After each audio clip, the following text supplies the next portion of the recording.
Amigos, alô Brazucas, tudo bem? Elias Costa na área aqui no seu canal Brazuca Esporte Clube, você sabe, né? Aquele canal que fala de carnaval, de futebol, de carnaval, sempre com grandes histórias e grandes convidados para você. Por isso já peço de imediato, não está inscrito? Se inscreva no nosso canal, no YouTube, Brazuca Esporte Clube. E olha, curtas entrevistas, grandes histórias, grandes personalidades, tanto do futebol como do carnaval. E espalha para geral que tem um canal que fala de carnaval e de futebol no YouTube. Programa Na Dispersão na área para falar de carnaval, um pouco de carnaval 2024, que já passou, e carnaval 2025, que já começou, minha gente, já começou o carnaval 2025, porque as escolas de samba por todo o Brasil já estão se preparando para a folia, para os desfiles que acontecem no ano que vem. E vamos falar de carnaval carioca, e olha, com a campeã do Carnaval 2024. Olha, até pesquisando aqui no nosso canal, o nosso convidado já participou do nosso programa Na Dispersão, os primeiros programas lá em 2022, já faz um tempinho. E na época ele era campeão do Carnaval, é isso, vésperas do Carnaval 2022, ele estava defendendo o título. Agora ele volta ao programa novamente como campeão. Estou falando do carnavalesco da Viradouro, Tarcísio Zanon. Tudo bem, Tarcísio? Mais uma vez, muito obrigado por bater esse papo com a gente no programa Na Dispersão. Pela segunda vez no nosso canal, que honra! E como campeão, tudo bem? Tudo bom, Elias? É um prazer falar com vocês. É sempre uma satisfação enorme a gente poder falar sobre carnaval, sobre o nosso projeto, como a gente está desenvolvendo, né, esse ano. Então é sempre uma delícia. Muito obrigado pelo convite, eu que agradeço. Maravilha. Viradouro que foi campeã em 2024 com o enredo Arroboboi Dambé, sobre a energia do culto ao Vudum Serpente. E olha, foi um título, faturou nota 10 em todos os quesitos, Tarcísio. Que carnaval foi esse, meu velho? Foi bem histórico, né? A gente ficou muito feliz com o resultado. É claro que a gente precisa falar do quanto essa equipe, né, foi incansável nesse processo. Foi um carnaval em que a gente ousou em algumas questões de iluminação, de materialidades. Então, a gente precisou testar muito. Eu me lembro que Natal a gente estava na avenida testando a cobra. Então, foi um trabalho muito árduo para a gente conseguir alcançar o êxito, né? Eu fiquei muito feliz com o resultado do desfile, eu fiquei muito surpreendido como a comunidade vestiu essa história, né? E eu acho que o mais lindo disso tudo foi quando no desfile das campeãs, a gente ali esperando para entrar e apareceu aquele arco-íris, né? Que é o símbolo de Dambê. Então, é como se o espírito, né? Toda essa falange espiritual recebesse essa grande oferenda. Então, não tem nada que seja maior do que isso, né? Em termos, quando a gente se propõe a fazer um trabalho com muito respeito, com muito cuidado, de tanto que a gente conversou com as casas, a gente estava tratando um sagrado, né? Uma história que para os povos Jeje é de extremo cuidado, é uma religião, vamos dizer assim, é um conjunto de magias muito fechado. E aí a gente teve a oportunidade de conhecer a Mãe Índia que jogou e o jogo Alafiô. Então, tudo foi muito cuidadoso, né? No sentido da gente estar sempre dialogando. E eu acho que tudo isso culminou nessa imagem, que para mim é a imagem mais importante até do que a do desfile, mas foi esse arco-íris que a gente não tem como mensurar, né? Quando uma força da natureza, né? Uma divindade se manifesta dessa forma. E foi muito lindo de ver. E isso coincidiu na Noite das Campeãs, que teve um problema de atraso, devido a um problema com, acho que se não me engano, com a Imperatriz, né? Com a alegoria da Isso. Imperatriz Leopoldinense. Aí a Viradouro foi festejar o seu título, a última escola a desfilar, logicamente, já no amanhecer no Rio de Janeiro, né? Exato. E o engraçado é que, com o problema que houve com o carro da Imperatriz, a escola desfilou ao contrário, né? O nosso último carro foi o Abre Alas. A comissão de frente desfilou no meio da escola e a serpente sagrada dos povos africanos, ela morde a própria cauda, ela não é nem o início e nem o fim. Então, na verdade, eu acho que ela quis que tudo se invertesse, né? Para ela contar a história dela da maneira mais magnífica possível. Pois é, e logicamente que o desfile como um todo foi espetacular, mas teve uma parte logo no início do desfile que chamou já a atenção do público no setor 1, que foi a serpente, né, na comissão de frente. Como é que surgiu essa ideia de colocar a serpente na comissão de frente e da forma que ela foi para a avenida, né? Então, eu, Priscila, Rodrigo, a gente sempre dialoga muito, né, nesse momento de laboratório, criação, inclusive agora a gente está nessa fase, né, de elaborar a comissão de frente. E aí, nesse processo, a gente queria muito que tivesse uma serpente que parecesse real e rastejante.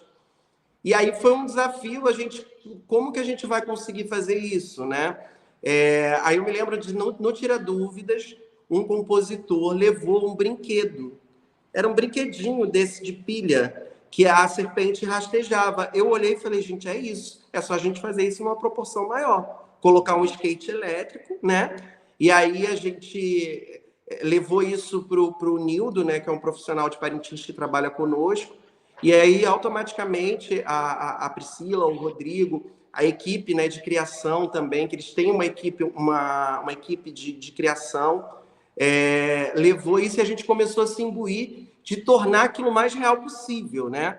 E aí foram vários testes, primeiro a gente tinha um jacaré, parecia um jacaré, depois parecia uma lagartixa, e por último a gente conseguiu chegar nessa cobra, né, que já nos encantava aqui no Barracão. A gente acreditava muito no projeto. Uma coisa até interna que eu brincava com a Priscila, eu chamava ela de Anitta, porque a Anitta é muito famosa, né? Eu falava assim, essa cobra vai ficar tão famosa quanto a Anitta. E ela tomou uma alma, assim, no desfile que a gente fez na Amaral Peixoto, desfile comemorando o título, né? Foi incrível de ver as crianças, sabe, muito emocionadas ali, passando a mão na cabeça da cobra, como se aquilo fosse um bichinho de estimação, sabe? Então foi muito lindo de ver o quanto que ela ganhou essa dimensão, né, do imaginário e vai ficar para sempre em nossas mentes e nossos corações. Ela está aqui no Barracão, que agora ela está fazendo show, vai para lá, vai para cá, já foi para Bahia, já foi para Minas. Virou celebridade. Tá rodando. E Tarcísio, eu acompanhando, né, os últimos anos da Viradouro, é impressionante, que chama a atenção, primeiro, a organização da escola. Mas você falou aí no início da nossa conversa que a comunidade vem comprando os enredos. Esse é o grande diferencial dos últimos carnavais da Viradouro? Eu gosto de pensar o enredo ouvindo a comunidade, né? Toda vez que termina um carnaval, eu paro e começo a ouvir o que a comunidade pensa para o próximo ano, pelo menos o espírito que se tem, né? Que se imagina. E aí eu recebo um monte de mensagem no meu Instagram, e aí eu sempre leio e vou entendendo mais ou menos qual é o clima que a escola precisa para o próximo ano. A gente tem a Viradouro, que é uma escola, né? É uma escola que tem uma história muito feminina, muito feminista, tem uma comunidade que é quase que 80% composta de mulheres. Então, enredos femininos que eu fiz aqui sempre funcionaram muito bem, né? Porque lá atrás você tinha o Max, né, que fez a Dercy Gonçalves, teve Bibi, teve tantas outras mulheres, Teresa de Benguela, que foram muito bem homenageadas pela Viradouro. E aí eu tenho sentido nos últimos anos o quanto que a Viradouro é uma escola mística. Ela é uma escola que gosta desse outro lado, né, desse oculto, né, da nossa fé, né, do que nos forma enquanto seres de fé, de acreditar no sobrenatural. Então, eu tenho proposto esses enredos e tem dado muito certo. A escola tem se envolvido nesses mistérios aí que a gente não consegue explicar, mas que a gente consegue homenagear e inspirar as pessoas, instigar a fé das pessoas, né? Verdade. E para 2025, Malunguinho, o mensageiro de três mundos. Esse é o enredo para o Carnaval 2025. Primeiro, conta um pouco dessa história e como é que surgiu a ideia de falar desse enredo. Então, estamos no século XIX, em Pernambuco, na região da Mata, né, de Pernambuco, que vai desde o Rio Berberíbe até o norte, chegando na Paraíba, que foi onde Malunguinho criou ou talvez o maior quilombo do Brasil, porque se for em extensão, se formos calcular em extensão, é o maior quilombo, que era um quilombo itinerário.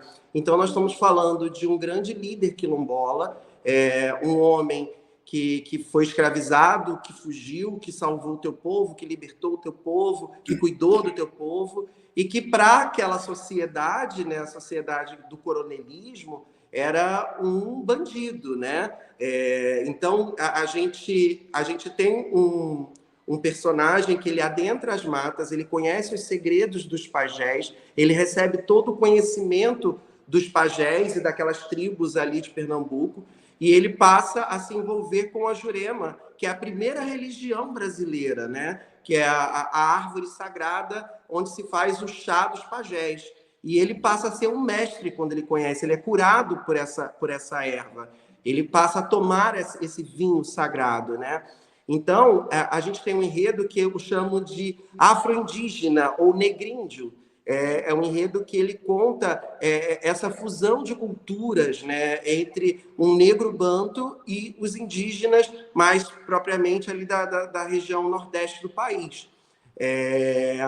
E aí a gente vai contar essa saga desse herói, um herói que é considerado um anti-herói, né? Ele sobreviveu dentro do Catimbó Jurema através dos cânticos e dos pontos que foram contando a história dele. E na década de 80, o professor Marcos Carvalho, num registro em Pernambuco, descobre a documentação da morte do último dos malungos, que foi o João Batista. Então você tem um personagem que ele sobrevive dentro de um culto, através de pontos, e que agora entra para a historiografia nacional, com um registro policial. Então, isso é magnífico, porque você tem a certeza de que o que é cantado nos terreiros, de fato existiu, né? Tem um registro de existência, mesmo que pelo olhar europeu, né? Mesmo que porque para o europeu ele era um bandido, mas para esses povos oprimidos, indígenas, todas essas questões, ele é um mestre, ele é esse grande herói, e é o que a gente pretende demonstrar no desfile da Viradouro, né? Entregar para ele, colocar ele no panteão dos grandes heróis, assim como aconteceu com o Zumbi dos Palmares, através do carnaval também, né? Através de Pamplona, no Salgueiro. Pois é, esse e está sendo cada vez mais o papel do carnaval das escolas de samba, né? Nos apresentar personagens que muitas vezes a gente desconhece, né? E falo isso no geral, né? Sim, inclusive a gente conseguiu isso, né, com a Rosa Maria Egipsíaca.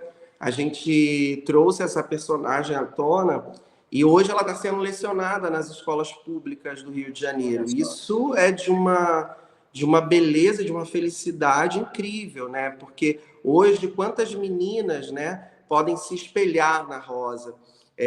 Tem um fato muito engraçado que, quando terminou o desfile, a Alessandra Reis, que é a minha diretora de ateliê, eu pedi para ela, para a filha dela, representar a Rosa Menina no desfile. E aí ela veio no tripé ali, né, na frente da escola. E a Alessandra, no final do desfile, ela chegou para mim chorando muito e falou assim: Tarcísio, eu estou muito emocionada. Deu tudo certo, né? Ela falou, mas não só por isso, porque você deu uma referência para minha filha, uma menina preta, para sempre ela vai ter como referência a primeira mulher negra que escreveu um livro no Brasil, que sofreu tanto, que foi considerada feiticeira, bruxa. E ela não vai ser estigmatizada ou vai ter como referência apenas um olhar erotizado para uma mulher preta. E aquilo me emocionou muito, porque é exatamente nesses lugares que a gente precisa chegar. O carnaval é um lugar de festa, é um lugar de felicidade, mas é um lugar de cultura, é um lugar de levantar bandeiras, é um lugar de também a gente entender, né, reorganizar esse imaginário popular brasileiro e entender o que nós somos de fato, né? Quais são os nossos verdadeiros heróis, qual é a nossa verdadeira cultura. E assim a gente se entende muito mais enquanto nação e entende a força que nós temos. E tem também esse papel de provocar debates, né? Perante a sociedade, né? Com esses enredos, com esses personagens, com esses desfiles que acontecem na Marquês de Sapucaí. O time para o ano que vem permanece o mesmo? O time permanece. O time que está ganhando, como se diz, não se mexe. A gente está com o mesmo time. Está muito feliz, assim, é bom. O que eu gosto de uma continuidade é porque você acaba conhecendo melhor a cada um, né? A gente sabe que o amadurecimento de uma equipe ele é muito importante. O carnaval é feito por muitas mãos, é uma arte coletiva, né? Ela depende de muita gente para que aconteça. Então, quanto mais você conhece as pessoas, mais você sabe das qualidades, dos defeitos, das potencialidades de cada um, né? O que cada um pode entregar de melhor. Então, a gente sempre tenta potencializar o que cada um da equipe como um todo, eu digo desde do porteiro da Viradouro, desde da tia que faz o café, todo mundo se envolve demais, né, nesse trabalho, né? Então, todo mundo precisa estar com a sua melhor versão para entregar um trabalho bonito, um trabalho verdadeiro, um trabalho que realmente encha os olhos do público. Eu acho que antes de encher os olhos do público, o viradorense, ele também se apaixona, né? Ele também se apaixona por essas histórias, porque é tão importante a gente falar de determinados assuntos, então, para você vestir aquela fantasia, você tem que vestir aquele personagem. Então, eu acho que isso que a gente tem feito, esse trabalho, né, de educação mesmo, né, de educar, de aprender, de conhecer, é um trabalho que tem sido muito intenso e muito legal, assim, de vivenciar os enredos, de vivenciar essas histórias dentro do nosso barracão, dentro da nossa quadra, dentro da nossa comunidade. Verdade. Tarcísio, eu quero voltar até uns carnavais para trás, principalmente 2020, porque eu estava assistindo a uma entrevista sua para o pessoal do canal Batuque Digital, Samba Pod, espetacular canal da galera, e me chamou a atenção uma história que você contou sobre a alegoria da sereia, no título de 2020.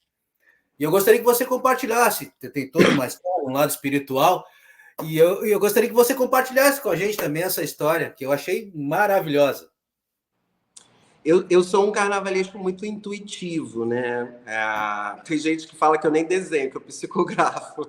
E realmente eu fico com as minhas antenas ligadas, assim, nessa parte espiritual. A gente trabalha no carnaval e a gente sabe que o carnaval ele é fundamentado dentro de uma espiritualidade, né? Tia Seata, essa grande mãe de santo, né? Essa grande curandeira que funda junto ali aos malandros, junto a esses grandes sambistas, esses pioneiros, esse nosso lar, esse lugar onde a gente ganha o nosso pão, né? Onde a gente conta nossas histórias. Então, eu fico muito ligado nessa questão espiritual sempre. No ano de 2020, quando a gente fez Ganhadeiras de Itapuã, eu tinha uma ideia para a comissão de frente que seria a Oxum, né? A sereia que cantava no Abaeté, porque o que elas contavam era o seguinte, que a sereia emergia das águas, começavam a cantar e elas lavando a roupa à beira replicavam o que a sereia falava, aquele cântico de pastorio, né? E aí eu falei, gente, eu quero muito ter uma Oxum dentro de um aquário e que ela também aparecesse como se fosse a sereia, mas ela tem que estar na água. E aí a gente começou a correr atrás de vários profissionais. Eu fui no Aquarrio, aí o técnico lá falou para mim, você é maluco? Nunca se fez no mundo um aquário com 200 toneladas em movimento, né? Aquário se faz, né, com 200 toneladas, mas em movimento era uma coisa muito perigosa, né, inclusive. E aí conversei com os profissionais, ninguém queria pegar o projeto. Aí eu peguei e desisti. Isso era uma coisa muito minha com o Marcos, com os meninos, o Alex Neural, né, e o Jaú. E aí um dia o Dudu, que é nosso diretor, ele tinha ido no pai de santo dele, né, que ele recebeu uma consulta espiritual e o Dudu não sabia do projeto. Era um projeto muito nosso ainda, muito fechado. Primeiro a gente elabora tudo para depois apresentar para a diretoria, né? Uhum. E aí o Dudu chegou na sala e falou assim, Tarcísio, eu preciso passar um recado para você, espiritual. Aí o que foi, Dudu? Aí ele falou assim, olha, o seu Zé falou que você precisa fazer, vocês precisam fazer, uma pessoa que vocês estão pensando está envolta de águas para a escola se sagrar campeã. E eu, na hora, eu me arrepiei todo, assim. Eu falei assim, Dudu, olha aqui, eu estava com o projeto desenhado, só que eu estava deixando de lado já, porque é muito difícil para fazer. E mostrei para ele, ele falou assim, caramba, vocês já estavam pensando nisso? Eu falei, sim, diretor.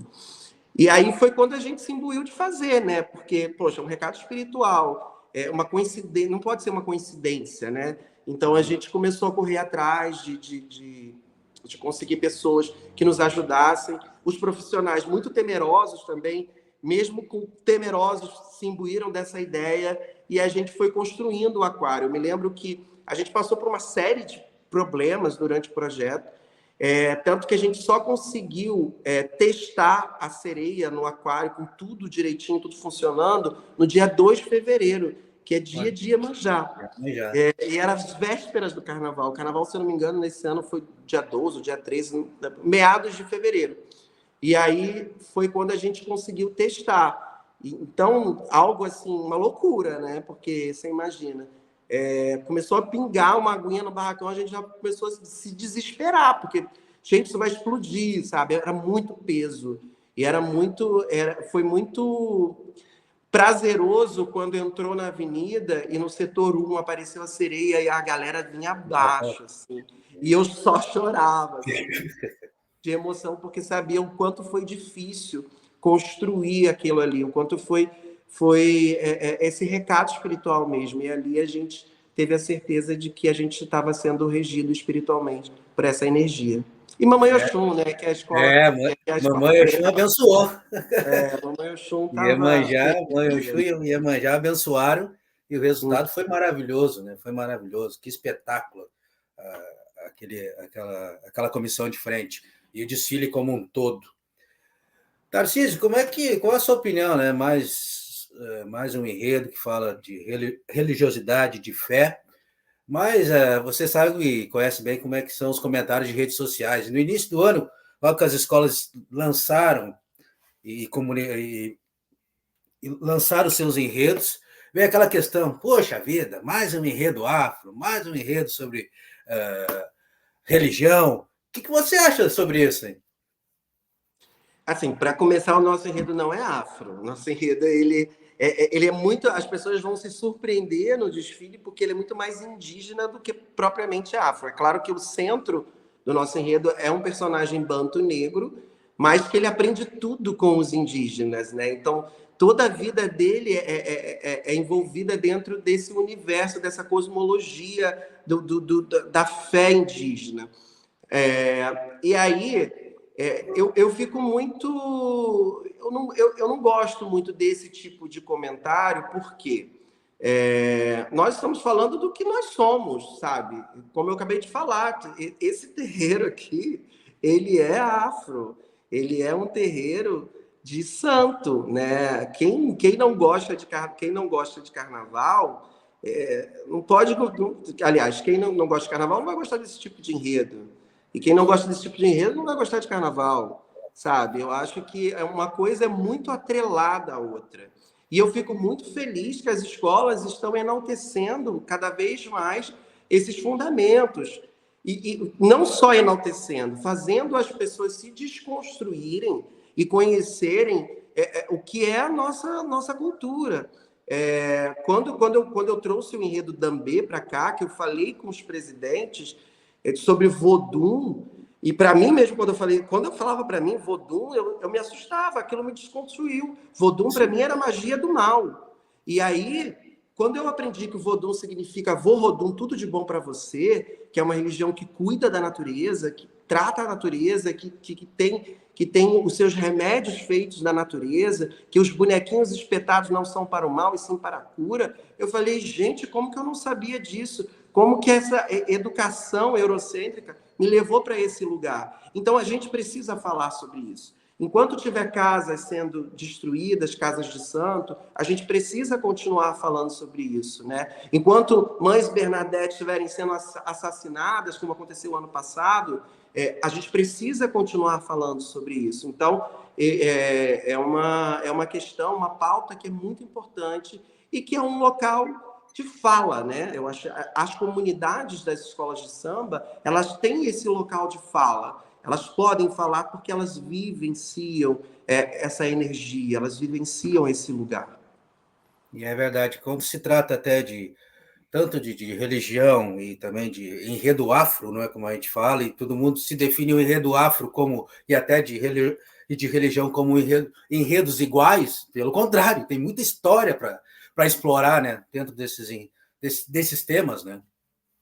É um universo muito rico, Elias. Eu quanto mais eu descubro, mais eu quero descobrir, mais eu quero me enveredar, né? Claro que não quer dizer que ano que vem eu vou fazer de novo, tá, gente? Mas, assim, é um universo muito vasto. Quando eu comecei a estudar, por exemplo, Dambê, eu descobri uma série de voduns com umas histórias incríveis, sabe? Você tem 1 milhão de enredo dentro de um mesmo enredo. Assim como agora também Malunguinho, a gente foi descobrindo, a Jurema já é um enredo incrível, né? A árvore sagrada dos povos originários. Então, eu acho que as pessoas precisam se despir de preconceitos e se abrir para o conhecimento, né? Você não é obrigado a ir para o desfile, ninguém é obrigado a ir para o desfile, mas eu acho que, assim, se colocar num lugar de aprender, para não falar besteira, eu acho muito legal. Por exemplo, eu procuro sempre me desconstruir, procuro sempre estar aberto para ouvir. Às vezes a pessoa pode estar falando da maior besteira do mundo, mas eu estou ali aberto para ouvir, porque eu acho que a gente precisa exercitar um pouco mais a audição e se para poder aprender e desconstruir-se de muitas coisas. É verdade. Tarcísio, quantos enredos você tem, podemos dizer assim, guardado na gaveta ou no notebook, assim, eu digo de ideias de enredo, que ainda não colocou na avenida? Cada dia surge um. Eu tenho bastante ideias, assim, mas eu costumo guardar algumas ideias eu vejo que alguns colegas acabam soltando também, né? A gente perde a ideia. Mas eu tenho bastante enredo assim, guardado, eu tenho muita coisa para contar ainda, eu tenho muita vontade de falar sobre muitas coisas. E tem algum especial que você tira da gaveta e pensa e diz, não, agora não, mas uma hora vai para a avenida? Tem sim. Mas tem enredos que são específicos para determinadas escolas. E aí, tipo, porque também cada escola tem uma característica, né? Então, Sim. por exemplo, eu tenho um enredo fantástico, mas que não cabe muito na Viradouro. Assim, tenho outros enredos maravilhosos para Viradouro. Então, toda vez que se começa esse ciclo, né, de carnaval, eu sempre trago assim umas 3 propostas de enredo. Geralmente dessas 3, aí escolhendo um. Quando não, a gente pensa em outros. Então é sempre um exercício muito legal. Dessas propostas de 3, de 7, de 8, no ano da pandemia, por exemplo, foi o ano que eu mais estudei, eu tenho uns 15 enredos da pandemia, praticamente prontos, assim, amadurecidos, e que eu trouxe como proposta e acabou, por exemplo, esse enredo mesmo, desse ano, do Malonguinho, a pesquisa surgiu na pandemia, quando eu comecei a estudar sobre Jurema. E aí depois eu descobri dentro da Jurema dos Encantados o Malonguinho. E aí acabou. Naquele ano a gente tinha, né, era eu e Marcos, a gente tinha dado como proposta para o Viradouro o enredo de Jurema. E você vê, demorou tantos anos e agora a Jurema está aqui. Então a gente vai fazendo assim, vai guardando, vai arquivando e sempre ouvindo também a galera. Muita gente me manda proposta, cada coisa muito legal também. Então eu estou sempre com ouvidos abertos e coração, janelas e portas abertas. Tarcísio, nós temos também, apresentamos na FM Cultura o programa Samba Enredo. E você deu um belo depoimento num programa que nós fizemos uma homenagem a Rosa Magalhães, né, grande carnavalesca e grande referência, né, que nos deixou. E gostaria que você falasse um pouco mais, né, não falou no nosso programa, a FM Cultura, mas falasse um pouco mais da sua convivência com Rosa Magalhães.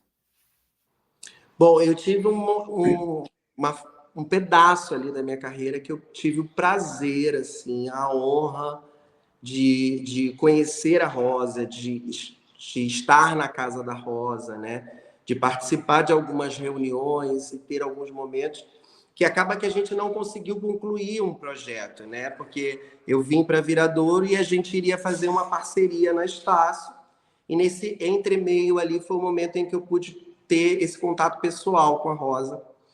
E assim, eu me lembro de tremer muito quando eu fui na casa dela, porque a Rosa é um ícone, né? A Rosa é a professora de todos nós, né? A gente costuma dizer que se para você ser carnavalesco, você tem que estudar a Rosa, você não pode passar batido por ela, porque ela construiu, junto aos grandes mestres, né, essa narrativa, esse formato, essa delicadeza, esse detalhismo, né?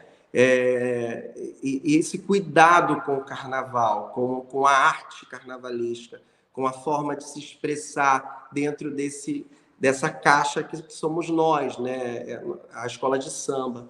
E eu me lembro de estar com a Rosa dela, tipo assim, né, ela talvez me sentindo um pouco nervoso e ela desconstruindo tudo aquilo, sabe?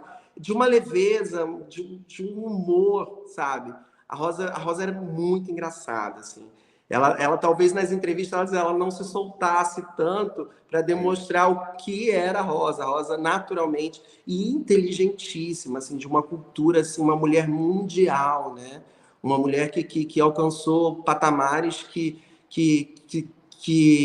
são inimagináveis para uma mulher dentro do carnaval. Porque, assim, eu vejo dentro de uma condução de escola de samba, né? A gente vive num ambiente que às vezes é muito machista, né? A gente trabalha com profissionais e essa condução de uma mulher, eu imagino na época dela o quanto foi difícil também, né? Ela enfrentou tudo isso e ela construiu uma carreira esplêndida, sabe? Então, a gente precisa louvar sempre o nome da Rosa, não só a Rosa artista, mas a Rosa enquanto uma administradora também, enquanto uma líder dentro de uma escola de samba. Então, ela realmente ela precisa ser louvada sempre e ser revisitada sempre. E graças a Deus nós temos aí um registro dos trabalhos dela, né, de grande parte do trabalho dela, e eu sou uma entusiasta que vou estar sempre ali revisitando, sempre batendo cabeça para a mestra. É verdade, é verdade. Nossa grande referência, com certeza.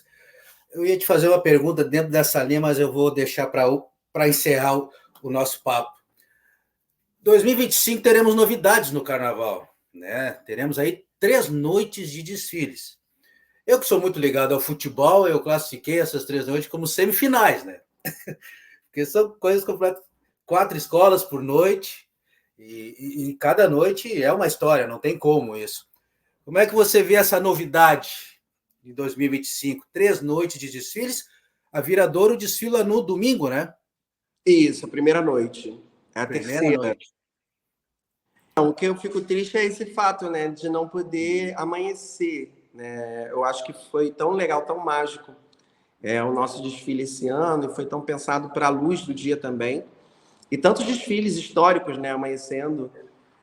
Mas, assim, olhando por outro lado, a gente vai poder usar mais a luz da Sapucaí, né, esse recurso. Então, o projeto pode ser muito mais pensado para esse espetáculo que a luz também pode nos proporcionar. Então, isso é um ponto positivo. O que mais me deixa curioso é como vai ser essa questão da nota ser fechada no dia, assim. Como os jurados vão dosar isso, como eles vão mensurar, como vai ser esse comparativo, né? Porque, querendo ou não, existe um comparativo, né, entre as escolas. Por exemplo, sendo a primeira da primeira noite, né? A gente precisa fazer um carnaval impecável, né, para tirar as notas máximas. Mas também, caso o jurado queira tirar um ponto, ele vai ter que justificar esse ponto tirado, né? Então, por exemplo, se a gente foi, assim, dentro do olhar do jurado, do julgamento dele perfeito, e ele nos der 10, na segunda e na terça, se alguém for melhor do que a gente, mesmo a gente tendo sido perfeito, ele vai ter que dar 10. Então, a gente fica equiparado. Então, sabe, como que ele vai dosar isso? É o que eu estou realmente curioso. Acho que pode, assim, chegar no final dos desfiles, na quarta-feira de cinzas, a gente não tem uma certeza de quem será a campeã. Porque as melhores de cada dia podem ser as campeãs, né? Eu acho que vai ser mais ou menos por aí, mas eu posso também desconstruir tudo isso que eu estou pensando, dependendo do julgamento. E eu respeito muito o júri, acho que o júri tem feito um grande trabalho. A gente tem visto aí as últimas campeãs muito justas, né? A gente tem percebido essa justiça no julgamento. Então, eu confio muito no que eles só não queria estar na pele deles. Assim. É verdade. É um exercício bem difícil. Assim. É verdade. Mais sorte para esse novo modelo de desfiles no Rio de Janeiro. Tarcísio, para encaminhar nosso papo, já te agradecendo aí por reservar um tempinho, sei que o trabalho está grande já para o Carnaval 2025, já tem aí até alguns sambas já no YouTube, já ouvi alguns da Viradouro, gostei de alguns, mas a gente estava falando da trajetória da Rosa, mas eu gostaria de encerrar esse papo falando da sua trajetória. Né? Eu acho que em 2025 você vai completar 10 anos como carnavalesco, isso? Isso, 10 anos assinando Carnaval no Rio. Pois é, pois é. Esperava lá no início chegar nesse momento que você está passando, com campeão, tanto na Estácio como também na Viradouro, fazendo grandes desfiles que a gente vai passar 30 anos, nós vamos lembrar do desfile do Tarcísio, do desfile da Viradouro. Esperava aí, já a véspera de completar 10 anos como carnavalesco, chegar nesse momento da sua carreira? Não, não esperava. E eu sou muito grato, assim, muito grato por todas as pessoas que tiveram envolvidas na construção do carnavalesco Tarcísio, né? Porque atrás de mim, ao lado de mim, na verdade, não atrás nunca, mas ao lado do carnavalesco, do profissional, existem muita gente, muitas profissionais, muitos familiares, muitos amigos que ajudaram a construir esse profissional. Então, eu sou muito grato, porque eu imaginava assim, porque chegar assim aos 40 e começar a fazer essa história, sabe? E muito novo eu já consegui chegar. Então, eu sou muito grato a todos os profissionais que me deram a oportunidade, a todas as escolas que eu aprendi, que eu passei, a todos os mestres, né? Eu falo aí, por exemplo, Alexandre Lozada, que foi um grande mestre para mim, o falecido Severo Luzardo, o Chiquinho Espinosa, a Rosa Magalhães, tantos profissionais que passaram na minha vida e que me deixaram um legado muito grande. E fora isso, a minha equipe, né, que todo dia me motiva quando eu chego no barracão e vejo o quanto eles são maravilhosos e amam essa arte, né? Porque para acompanhar essa cabeça de maluco aqui minha não é fácil, não. E eu vejo que todo mundo faz com muito amor e com muito carinho, com muita vontade de que dê certo. Então, eu sou tudo isso por conta de todas essas pessoas que construíram esse carnavalesco que eu sou hoje. Que maravilha. Que seja os primeiros 10 anos de muitos, hein? De muitos carnavais, com certeza, de muitos trabalhos. De muitos que trabalhos. Seja coroado com um grandíssimo desfile que possa tocar o coração das pessoas e, de alguma forma, contribuir para a vivência de cada um. Verdade, verdade. Tarcísio, mais uma vez, muito obrigado por bater esse papo com a gente. Sorte aí no trabalho, sorte no Carnaval 2025. Que a Viradouro faça mais um belíssimo espetáculo. E, claro, tem tempo ainda, eu vou te chamar mais vezes aí para conversar sobre o enredo, sobre os preparativos da Viradouro para conquistar, quem sabe, mais o Carnaval. Não só conquistar, né? Porque Carnaval, os desfiles, claro, tem a competição, mas é fazer bonito na avenida, contar mais uma grande história, né? Vai além, né? Vai além do título, né? Eu acho que o mais importante é a gente estar fazendo história, né? Tá contando história. Isso é muito maravilhoso do nosso da nossa profissão, de poder levar alegria para as pessoas, de poder levar o colorido para as pessoas, de poder levar felicidade, conhecimento, desconstrução, aprendizado. Então é isso que mais me motiva nessa grande festa. Que maravilha. Conversamos com Tarcísio Zanon, carnavalesco campeão do Carnaval 2024 na Unidos da Viradouro, agora já trabalhando e muito para o Carnaval 2025. Na Dispersão fica por aqui. Sim, sempre grandes histórias com grandes convidados. Tarcísio, grande abraço. Até a próxima. Tchau, tchau.